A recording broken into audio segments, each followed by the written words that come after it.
After working a night shift and fixing a leak in our roof at 4 a.m., I came home exhausted. My back hurt, my hands were bleeding. I thought I'd nap for an hour. Instead, I woke up to my clothes stuffed in trash bags, my wallet empty, and a note on the fridge. "You're dead weight. Get out." My wife stood at the door, arms crossed, while my stepson smirked and tossed me the keys to my own truck. "Go cry somewhere else, don't come back," he said, locking the door. I slept in that truck for 3 nights. 2 months later, my phone was flooded with 47 desperate messages begging me. So here's the deal. I, 34M, have been married to Elaine, 36F, for 7 years. She's got a son, Craig, 19M, from her previous marriage. The kid never liked me, whatever, I get it. Teenagers are moody. But this story isn't about typical family drama. It's about how I went from busting my ass for these people to sleeping in my truck in the span of one day. Looking back, I should have seen the warning signs. They were everywhere. The way Craig would accidentally break my stuff. The way Elaine's eyes would glaze over whenever I talked about work. The constant comments about me not making enough money. The mystery shopping bags that would appear even though our credit card was maxed out again. But you know how it is when you're in the thick of it. You make excuses. You think things will get better. You remember the good times. I work night shifts. Yeah, it sucks. And I'd just finished a brutal 12-hour stretch last Tuesday. It was pouring rain, and I got a text from Elaine around 3:30 a.m. saying our roof was leaking in the living room. Great. Just what I needed after being on my feet all night. I drove home in the storm, grabbed my tools from the garage, and climbed up there in the dark with just my headlamp. Wind howling, rain coming down sideways, the whole deal. I found the problem. Some shingles had come loose and patched it up as best I could. Took me about an hour. By the time I finished, my back felt like someone had taken a baseball bat to it, and my hands were bleeding from scraping them on the roof tiles. I remember thinking, as I climbed down that ladder at 5 a.m., soaking wet and hurting everywhere. At least I fixed it. At least they'll be happy about that. Walked in, saw Elaine sitting in the kitchen scrolling through her phone. I told her I fixed the leak, but we'd need to get someone to look at it properly when the weather cleared. She barely looked up, just kind of grunted. Cool, thanks for the appreciation. Whatever. I was too tired to argue. I remember saying I needed to crash for a bit before handling anything else. My plan was to nap for maybe an hour, then get up and deal with the water damage in the living room. I didn't even shower, just collapsed on our bed, still in my damp clothes. Next thing I know, I'm being shaken awake. Opened my eyes to see Elaine standing over me, arms crossed, face like a thunderstorm. Craig was leaning against the door frame with this smirk that I can still see when I close my eyes. I thought maybe I'd slept too long. Checked my phone.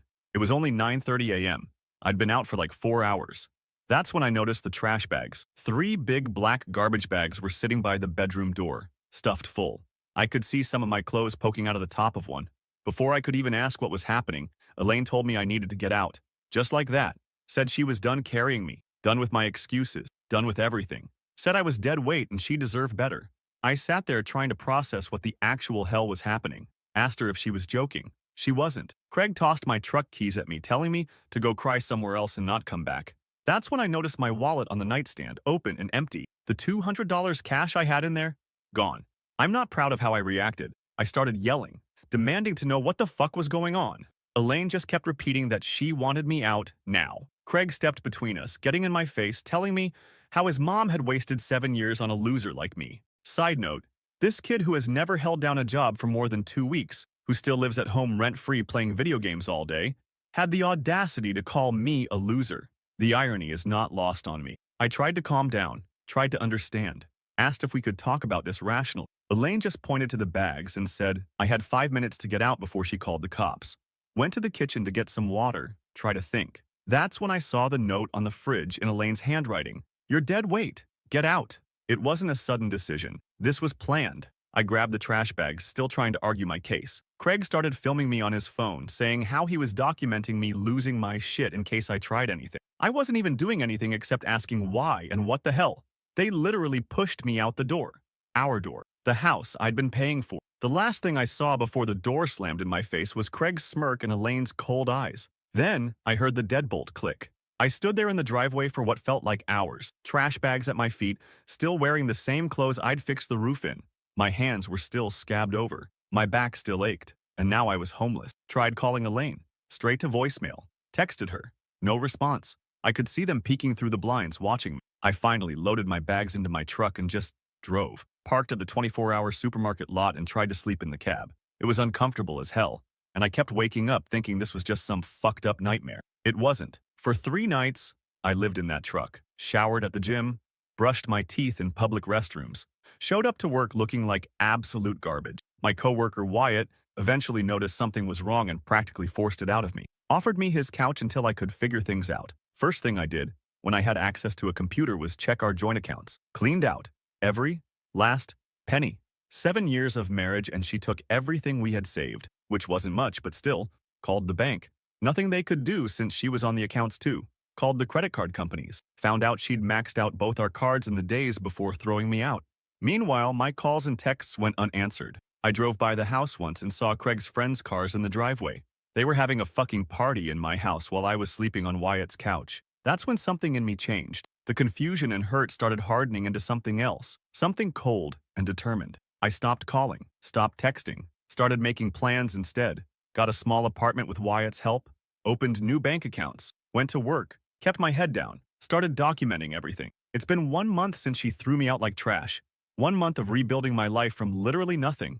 1 month of swallowing my pride and accepting help from people I barely knew. 1 month of rage building inside me, keeping me awake at night. But here's the thing these two don't know. I'm not the type to just roll over and take it. I've been working my ass off my entire life. I know how to endure. I know how to wait. And I know how to fight back. Next time I post, I'll tell you about what I discovered when I finally talked to a lawyer. Let's just say Elaine and Craig have no idea what's coming their way. Because when you throw someone away like they're nothing, sometimes they come back as your worst nightmare. Update 1. Holy shit, y'all. Wasn't expecting my last post to blow up like that. The support from this sub has been unreal, TBH. Reading your comments actually made me tear up a couple times. Yeah, I know, not very manly, whatever. When your whole life gets thrown in the trash, knowing random internet strangers have your back hits different. So it's been just over a month since Elaine and Craig kicked me out of my own house. A lot has happened. Buckle up, because this shit gets wild. First off, I'm settled in a tiny studio apartment now. It's basically a shoebox with a bathroom. But it's mine. Wyatt helped me find it. Dude's been a solid rock through all this. After crashing on his couch for 2 weeks, I needed my own space. Even if it meant living somewhere that makes a college dorm look luxurious. The walls are paper thin. The shower takes 5 minutes to get warm. The microwave and fridge can't run at the same time without tripping the breaker. But every night I sleep here is another night I'm rebuilding my life. 1 step at a time. Something weird happened about 2 weeks ago. Was grabbing coffee at the gas station before work, and guess who I ran into? Elaine's cousin Sabrina. This woman has never liked me, always gave me the cold shoulder at family gatherings. But there she was, looking all uncomfortable, avoiding eye contact while waiting for her order. I was about to just ignore her when she suddenly came over, asked how I was doing in this weird, guilty voice. I gave her some generic hanging in there response. That's when she dropped the bomb. Apparently, Elaine had been planning to kick me out for months, had been talking about it at family gatherings, telling everyone I was lazy, useless, dead weight. Said she was strategizing the best way to do it. Let that sink in. While I was working night shifts and fixing shit around the house, my wife was literally plotting to throw me out like garbage. The worst part? According to Sabrina, the roof leak that night wasn't even real. Elaine had sprayed water up there with the garden hose to create a plausible emergency that would tire me out. She knew I'd climb up there in the storm to fix it. She wanted me exhausted and vulnerable. Who does that? Sabrina seemed genuinely disturbed by the whole thing. Said she'd been feeling guilty for weeks knowing what was coming and not warning me. Better late than never, I guess? She also mentioned Elaine had been hiding money for months, skimming from our joint account into a secret one. That information was the kick in the pants I needed. The next day, I called a lawyer. Here's where things get interesting. The lawyer, this straight-shooting older guy named Frank, asked about the house. Whose name was on the deed? I realized I didn't actually know. The house had been my grandfather's. When he passed 5 years ago, I inherited it. Elaine and I had already been married 2 years by then. I just assumed we'd put both our names on the paperwork during that emotional blur after his funeral. Frank did some digging. 3 days later, he calls me with news that knocked me sideways. The house is still 100% in my name only. Let me repeat that. My name only. Turns out, we never updated the deed after my grandfather died. The lawyer handling his estate just transferred it directly to me. Elaine and I had talked about adding her name someday, but never actually did it. For 5 years, she's been living in my house, acting like it's hers. And here's the kicker. In our state, since we've been married under 10 years and the house was inherited, not purchased together, it's considered separate property, not marital property. Translation, it's legally mine. All mine. When Frank told me this, I just sat there in shock. Then something shifted inside me. That cold, determined feeling from before crystallized into something harder, something with edges. I spent the next week documenting everything. Got copies of all bank statements showing the cleared out accounts. Printed the credit card statements showing Elaine's shopping sprees right before kicking me out. Documented all the texts and calls she ignored. Meanwhile, I focused on stabilizing my situation. Picked up extra shifts, started bringing my own lunch instead of buying it. Canceled all subscriptions. Every dollar saved was another brick in the foundation I was rebuilding. At night, I'd sometimes find myself opening social media, even though I knew it would piss me off. Sure enough, there were Elaine and Craig posting pics of the renovations they were doing to my house with my money. New TV mounted on the wall, kitchen getting repainted, Craig's room getting some fancy gaming setup, all while I'm eating ramen in my shoebox apartment. But I didn't comment, didn't react, just took screenshots, adding them to my documentation file. Evidence of how they were spending the money they stole from me. Frank advised me to start separating our finances completely. I canceled the joint credit cards, removed Elaine as a beneficiary on my insurance, changed all my passwords, cut every financial tie I could find. That's when we discovered something that made my blood run cold. Elaine had taken out a personal loan using the house as collateral, my house, without my knowledge or consent. The loan was for $25,000. $25,000. Frank was shocked. That's straight up fraud. She forged my signature on the document. I never saw a penny of that money, but I'm supposedly on the hook for it. And what's she been doing with $25,000 of fraudulent loan money? Based on her social posts, remodeling my house and buying Craig a car. A car with my stolen money and my forged signature. It's like watching someone rob your house on a live stream and not being able to do anything about it. Except now, I can do something. Frank has been methodically building our case, gathering evidence of the fraud, preparing the legal document. We're not just going to get my house back, we're going to make sure there are consequences for what they did. The plan is set. The paperwork is ready. In 3 days, they're going to get the surprise of their lives. Yesterday, I drove by the house, my house, for the first time in weeks. They've painted the front door a hideous purple color. There were unfamiliar cars in the driveway. Through the windows, I could see people moving around, laughing, having a good time, living in my house, spending my money, acting like they've gotten away with everything. They have no idea what's coming. And yeah, before the Reddit lawyers chime in, everything we're doing is 100% legal. I'm not breaking any laws here, just reclaiming what's rightfully mine. Frank says the element of surprise is crucial. Elaine thinks she's won. She thinks I'm broken, living in my truck or on someone's couch, licking my wounds. She has no clue. I've spent the last month building a case against her. No clue I know about the fraud. No clue the house is still in my name. The paperwork gets filed tomorrow. Then it's just a matter of waiting for the sheriff to serve the document. I've taken next Monday off work. That's when it's all going down. Frank will be with me. We've thought of everything. One thing I've learned from this whole nightmare, when someone shows you who they really are, believe them the first time. Elaine and Craig showed me exactly who they are. Selfish, cruel, greedy. Now I'm about to show them exactly who I am. And I'm not the doormat they think I am. I'm the storm they never saw coming. Finally, update. So, Monday happened. And holy fucking shit, you guys. I'm sitting here in my house right now, on my couch, drinking my beer, trying to process everything that went down in the last 48 hours. This is going to be a long one, but I promise it's worth reading till the end. First, thank you all for the messages of support. Literally, thousands of you reached out, shared similar stories, offered advice. That shit kept me going through some dark nights. For real. Monday morning, 8:27 a.m. I'm parked down the street from my house with Frank, my lawyer, beside me in his car. My stomach's doing somersaults. I hadn't slept more than 3 hours the night before. Kept having these weird dreams where I'd show up and the house would be gone. Just a big, empty lot. But there it was. My grandfather's house. My house. With that ugly purple door Elaine painted. Craig's new car in the driveway. Bought with my fraudulently obtained money. 2 other cars I didn't recognize parked on the street. At 8:59, the sheriff's car pulls up. Right on time. I give him a minute to walk up to the door, then Frank and I follow. Heart pounding so hard I could feel it in my throat. I stayed back a bit, not wanting Elaine to slam the door before the sheriff could serve the papers. Through the glass panels beside the door, I could see movement inside. Then the door opened. Craig, standing there in basketball shorts and no shirt, looking confused as hell at the sheriff on our porch at 9 a.m. on a Monday. Behind him, I spot Elaine rushing over, tying a robe around herself. I couldn't hear everything, but I saw the exact moment when the sheriff handed over the stack of documents. Saw Craig's face go from confused to shocked. Saw Elaine grab the papers, eyes scanning frantically. Then she saw me standing behind the sheriff. Y'all, Her face, I wish I had a picture. That moment when she realized she wasn't in control anymore, when she realized she'd fucked with the wrong guy, that moment was worth every night I spent in my truck, every ramen dinner in my shitty apartment, every tear I'd swallowed. The sheriff explained that they had 48 hours to vacate the premises. That's when Elaine lost her shit, started screaming that it was her house, that I was harassing her, that she'd call the police. The sheriff, who was the police, just pointed to the legal documents and said everything was in order. Craig tried to get aggressive, stepping toward me with his chest puffed out. The sheriff shut that down real quick. Frank calmly walked them through the facts. The house was solely in my name. They had committed financial fraud by taking out loans against property they didn't own. They had emptied joint accounts and stolen cash from my wallet. Every accusation backed up with documentation.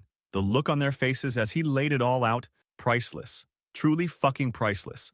Elaine switched tactics, going from rage to tears in 2.5 seconds. Started sobbing about how I couldn't just throw them out. Where would they go? How could I do this after 7 years together? I just stood there, silent, letting her performance play out. That's when Craig made his mistake, called me a pathetic loser who would probably come crawling back after a week of living alone. Said his mom had only stayed with me out of pity. Frank had advised me to stay calm no matter what. But something in me snapped. I looked Craig dead in the eyes and told him he had exactly 48 hours to get his shit out of my house before I had everything they left behind hauled to the dump, including his precious gaming setup that my money had paid for. The sheriff warned them not to damage anything or remove fixtures from the house. All the renovations they'd done, legally mine now. The fancy TV they'd mounted to the wall, mine. The new appliances, mine. We left them standing there, staring at the paperwork, reality finally sinking in. I felt lighter than I had in months as I walked back to my car, but the real shit show was just beginning. About 3 hours later, my phone started blowing up. Elaine calling, texting, then calling again.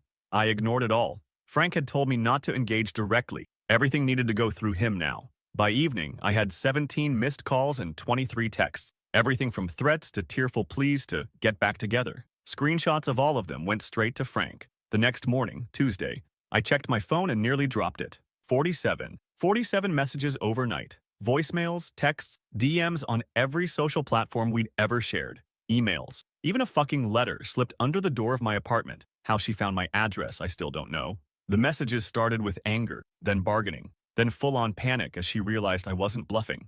The later ones were borderline incoherent, talking about how she'd changed, how she'd made a terrible mistake, how Craig was sorry too, doubt. The last one, sent at 4:13 a.m., just said, "Please, Randy, we have nowhere to go, no money, nothing. Please talk to me." I sent one reply at Frank's direction. "All communication must go through my attorney. His contact information is in the documents you received." Then I blocked her on everything. Wednesday morning, the 48-hour deadline. Frank and I meet the sheriff at the house again at 9 a.m. sharp. I half expected them to barricade themselves inside, but to my surprise, there was a small U-Haul in the driveway. Craig's car was gone. The other cars too. Elaine was standing on the porch, eyes red and puffy. Craig nowhere to be seen. She tried to approach me as I got out of my car, but the sheriff stepped between us. I'll never forget what she said as I walked past her to my house. Said I couldn't do this to her. Said I'd regret it. Said Craig was right about me all along. I just kept walking. Inside, the place was a disaster. They'd clearly left in a hurry, took what they could carry and left the rest. The renovations they'd been bragging about online? Half finished. Walls partially painted. Kitchen cabinets removed, but not replaced. And out of spite, they'd done some damage. Holes punched in walls, scratches on the hardwood floors from dragging furniture. The bathroom sink cracked. But here's the thing. I didn't even care. The house was mine again. The trash had taken itself out. Frank documented everything for potential additional legal action. Then shook my hand and said the worst was over. He'd handle the fraud case from here. The bank was already investigating the forged loan documents.